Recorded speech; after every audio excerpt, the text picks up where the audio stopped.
Okay, you're live. Okay. Good morning, everybody. Welcome to Wednesday Academy.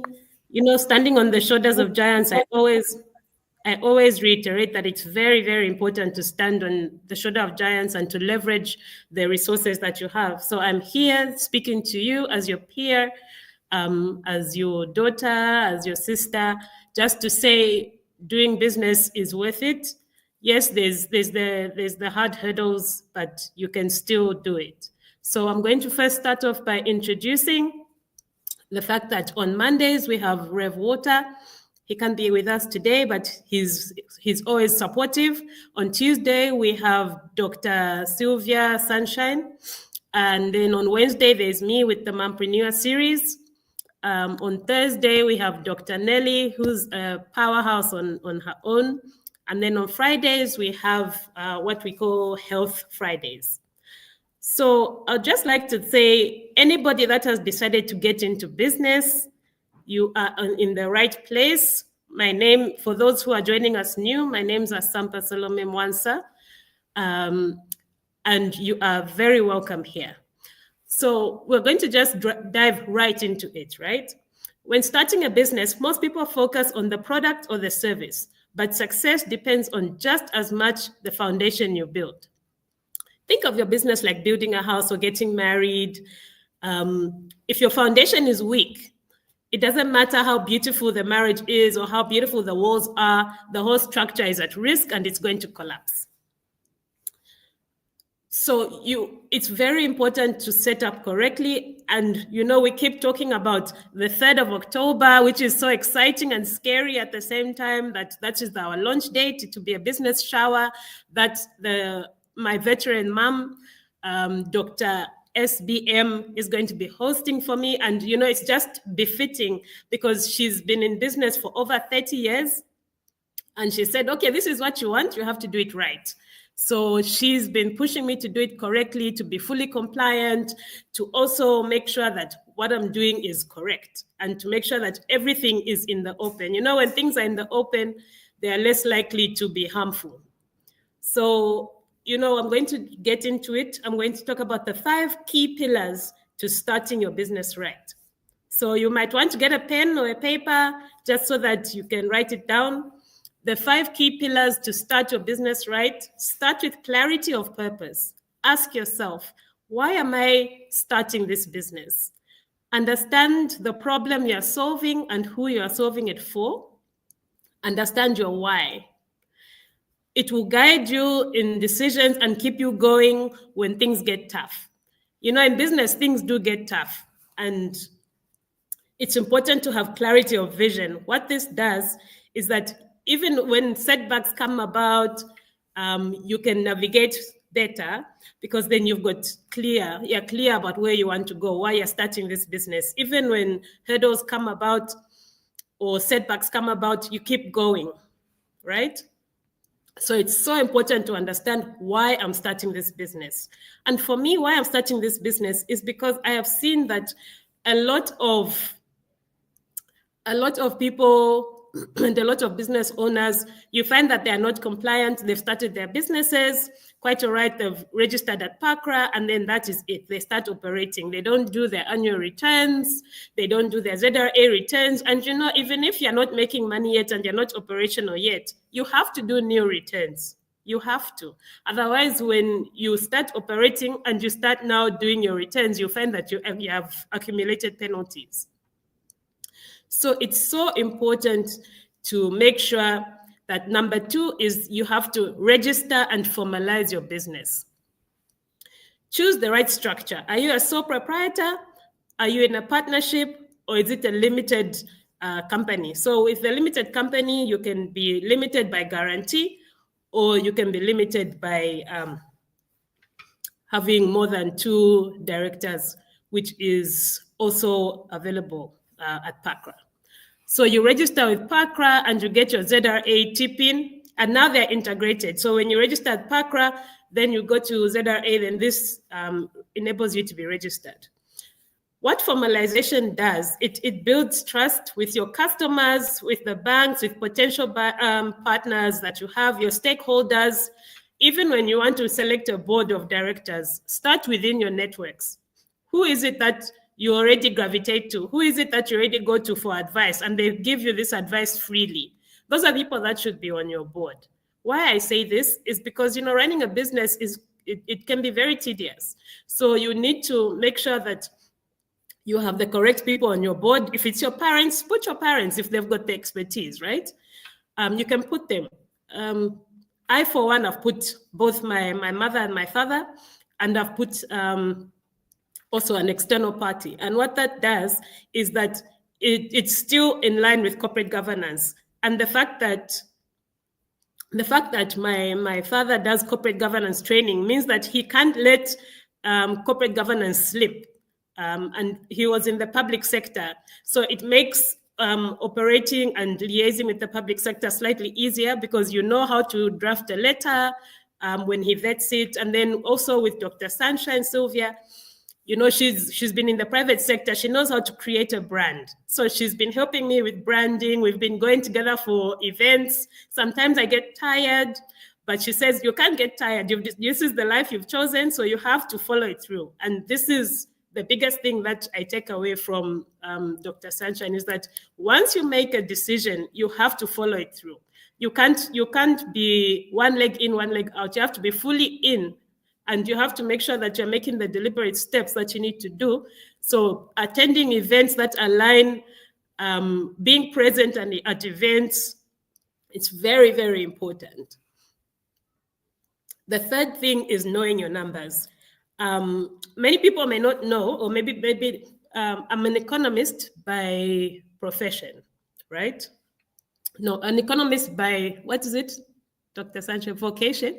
I studied economics. I'm an economist. I have a double training. By training. I'm an economist by training. Yes. I graduated from Edith Cowan University with a double major in economics and business management. What this does is that in there were numbers. You had to do statistics, you had to do accounts. So I can navigate slightly when it comes to accounting.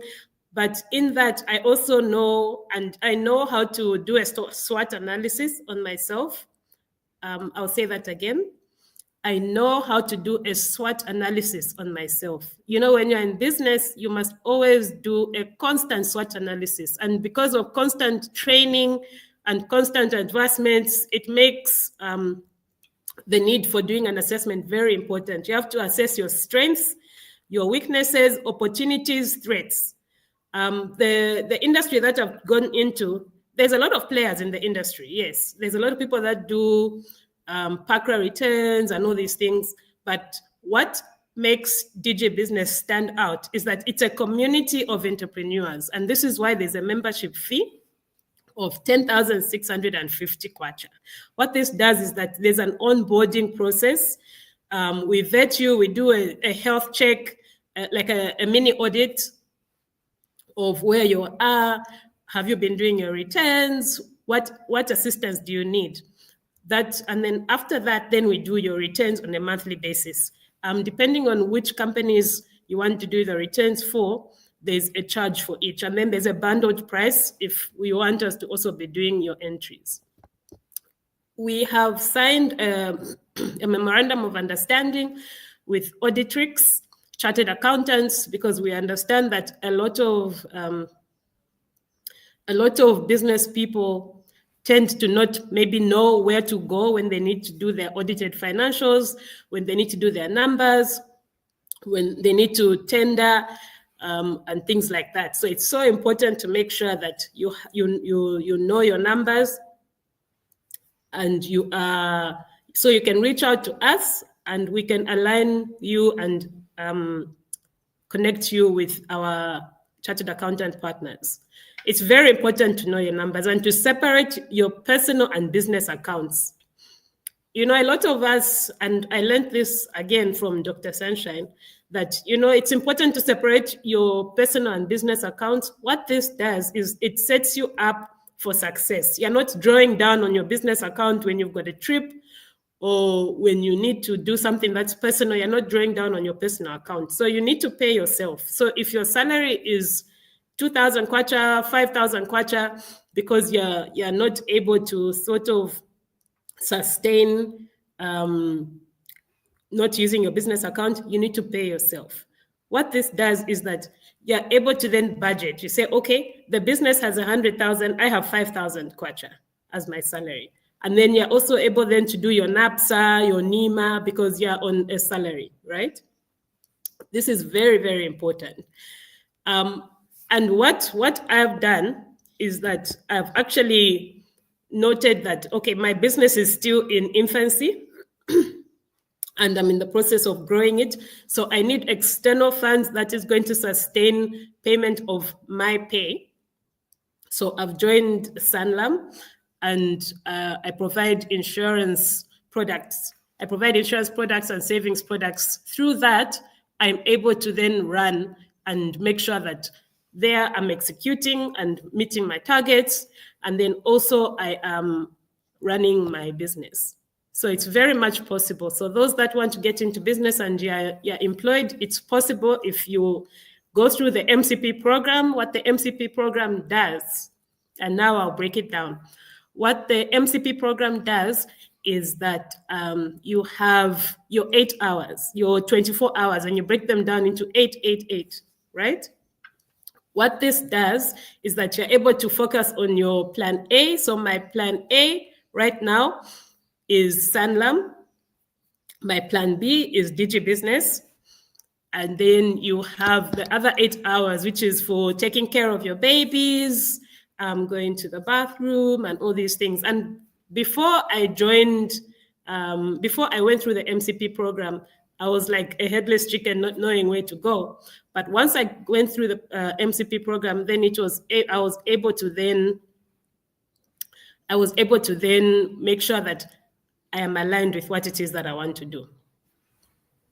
So with the MCP program, we will send a link down below where you can click, or you will send a number that you can contact to go through the MCP program. It's very important. And then number 4 is build your brand intentionally, right? We spoke about this briefly in the introduction. Your brand is more than your logo, right? It's the feeling people get when they interact with your business. What feeling are people left with? So for DigiBusiness, I'd like to have a feeling of comfort, a feeling of assurance, a feeling of trust, because you're entrusting me with your company to make sure that everything is compliant and to make sure that you are following what it is that you need to be compliant. So be consistent in your messaging, your colors, and service delivery. So my colors are blue, gray, and white. And you'll see through this throughout the logo and all the marketing materials as well. So you also need to start with a simple but professional look, even on social media. So I've created the business pages for DigiBusiness, but I've been leveraging my personal brand so that as my personal brand grows, then it leverages on my business brand. So the business is called DigiBusiness Zambia, and it provides registration, compliance, support, and thriving, right? Networking and learning continuously. You know, is it Elon Musk who said he attends a lot of networking events? Why? Because there he's creating his community. He's creating his tribe. And this is why he doesn't necessarily always need to advertise. Why? Because when he puts it out on his social media pages, his tribe is going to go in numbers and purchase the new vehicles. So it's important to surround yourself with people who are ahead of you in business as well. On this platform because of people that are giants, and I'm standing on the shoulder of giants. It's so important. You leverage, and as mentees, it's usually we are always not necessarily with the plan, and then we go and we expect someone to give us the plan. Whereas I made sure I said, okay, look, I'm looking to grow my business. What do I need to do? I need to be visible. I need to have a network of people that have been in business so that if I fall, they can hold me and say, okay, look, this is what you need to do. This is how you need to navigate and the like. And then you also need to attend events, join communities, and take short courses. So DigiBusiness has built a community. And I'm a proud member of the WEAC community. And through this WEAC community, I went through the program, and we are the latest cohort 28. And there'll be an event in September at Mulungushi for the alumni. So this is so important. And please come through. I'll have an exhibition desk there. You can come through and listen to more about what DigiBusiness does. There's something that you need to remember. Your network can open doors and that your marketing budget can't, right? I'll say that again. Remember, your network can open doors your marketing budget can't. So in your network, if you have Dr. Sylvia B. Mwansa Sunshine, and you need to go to, say, Comesa, or you need to go to, you'll be able to go that and leverage on her brand because she's been in business for a long time. So find someone who supports you, find someone who has bought into your vision. So that's why you need clarity of vision, because once you've bought into your vision, what this does is that it's easier for people to know where to come in. Oh, okay, do this, and this is what you're going to be able to execute better. And then your practical takeaway, I want this to be something that you take away. If you take nothing else from today, you need to remember this. Start small, but start smart. When you start small, it makes it easier for you to leverage and for you to fail, because you will fail. Failure is inevitable. Failure is not something that you should avoid. Failure is something you should embrace. I've failed, and this is why I know what to do going forward, right? I know how to distribute my service, and I know that support is what is required. Don't wait for everything to be perfect. Lay a strong foundation and keep building step by step. We are also in the process of signing an MOU with Wani. They are a legal partner. In business, you need to have SLAs, service level agreements. You need to have contracts. Don't take it for granted to say, oh, no, but this one is a friend of mine, or this one is a colleague, or this one is, you must always have a contract in place. What that does is that it sets you up for success. It reduces the amount of mistakes that you're going to make because everybody's expectations are laid out in the contract. And once you sign that, it means that you have agreed that you understand what it is that you are doing, and the other party understands what it is that they're doing as well. And it leaves very little room for ambiguity. So I will reiterate, don't wait for everything to be perfect. Lay a strong foundation and keep building step by step, step by step. It's like even when your child is learning to walk. They don't just walk, get up and walk. First they slide, like my daughter, she was sliding on her belly, and then she started crawling, and now she's starting to want to stand up. And within the next few weeks, I'm quite confident that she'll be walking. So this is also the process. You don't start your business today and then tomorrow you feel, oh, okay, I'm going to stop because no one has bought my salaula, or no one has bought my rice. Then you start eating your rice. I was laughing. I've had friends like that where they say, okay, I'm going to get into beddings. 1 month, 2 months, 3 months passes, 4 months passes. They are not selling. And then they're selling winter beddings in summer. Of course, you have to wait for winter, because then the market is not there. The market is not looking for winter beddings at that time. And what you have are winter beddings. So you wait for the next cold season so that you can sell your winter beddings. But then many people see that as, oh, okay, I've failed. So I'll tell you that failure is something that you should embrace very much, 100%. You need to embrace failure. I've failed. I've had people calling. I've had supplier engagements, stakeholder engagements that I've had to do. And without failure, I would not have done so, you know? So starting your business right is something that you need to do. It's a need to do.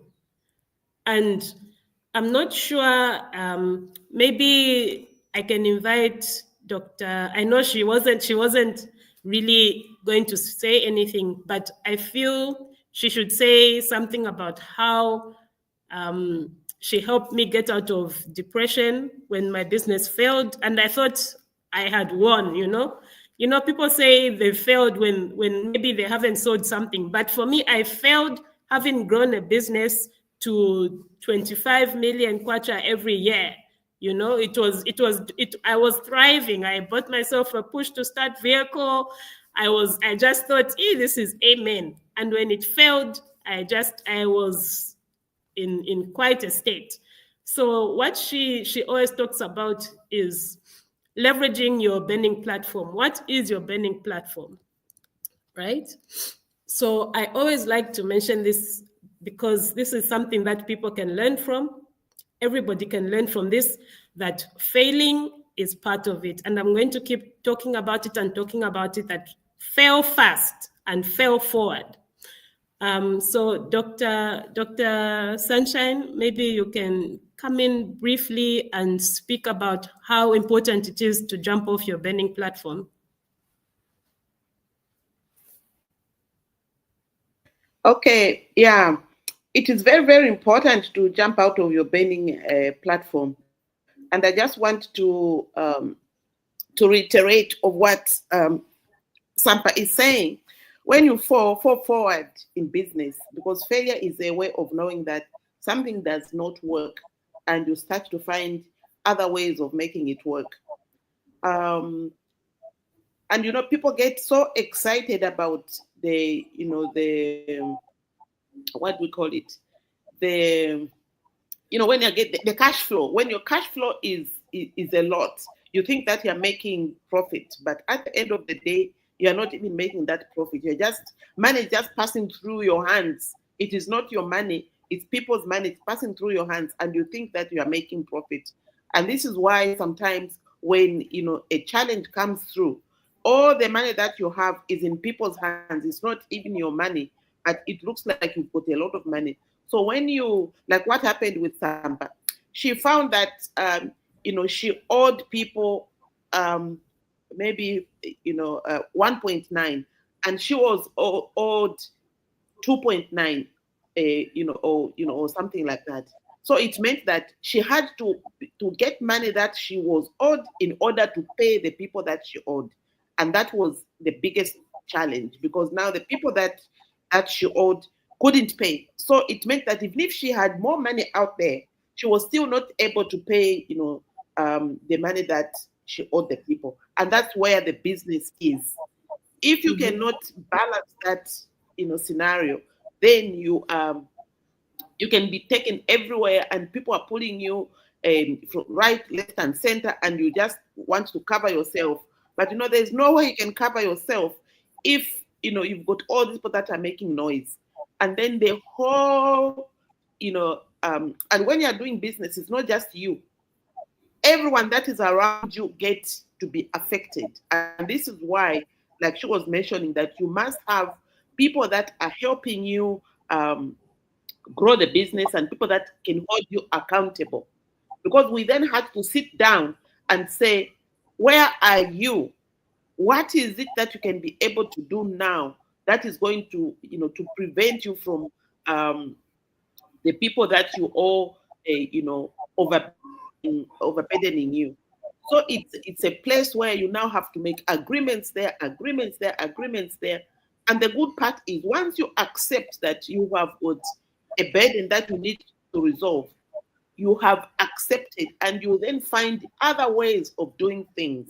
Because failure is you falling in front of your, of your face and failing to rise again. And this is why we have made a big decision that the next business step, you have to be mentored. You have to know what you're doing, and you have to really do it correctly. Just like the way when she says she's going to have a business shower. This business shower simply means that she's getting married again into the business, but then she needs to know everything else that she didn't know at first. Step by step, we have to, we have to show her the business, because we are good at what we do. And when you are good at what you do, you have to duplicate it. If you cannot duplicate yourself, just know that your business is not going to run, effectively. Business is about duplicating what you have. Business is about duplicating yourself, so that even if you are not there, the business can run. By putting in the systems, by putting in the things that you need to work with, by putting in everything that that you need for you to be able to thrive.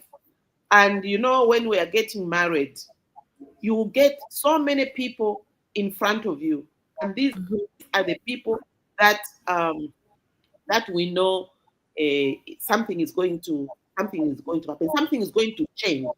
Why do we have committee members are your board of directors in a business.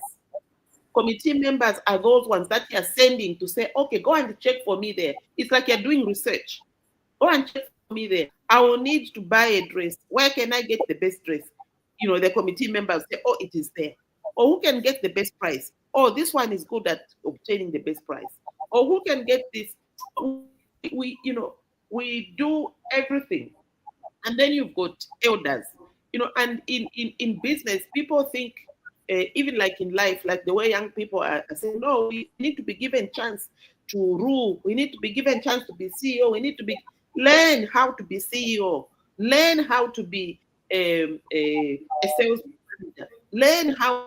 You have to learn how to be this accountant. And I like it that she's sometimes having, these MOUs for people who are experienced in their area. The only way you can thrive. In marriage, they give you the experience in marriage to tell you the do's and don'ts. They're not going to be there when you actually are in, but they prepare you, and exactly why these business showers are important, so that you can be able to, to manage everything else that is coming through. And when we are saying that these are the the benchmarks, it's the same thing. And really, this is one of the things that has come out of the mindset change process, where we are saying, how can we prepare people?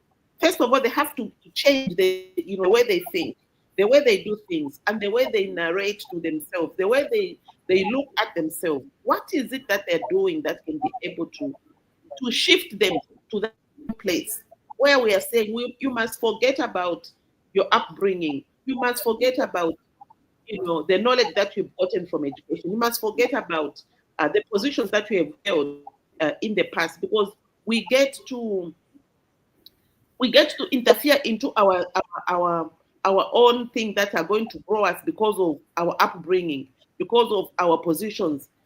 You've been PS before, and you want to cling on to to PS formalities, and especially here in Zambia, where people are no longer they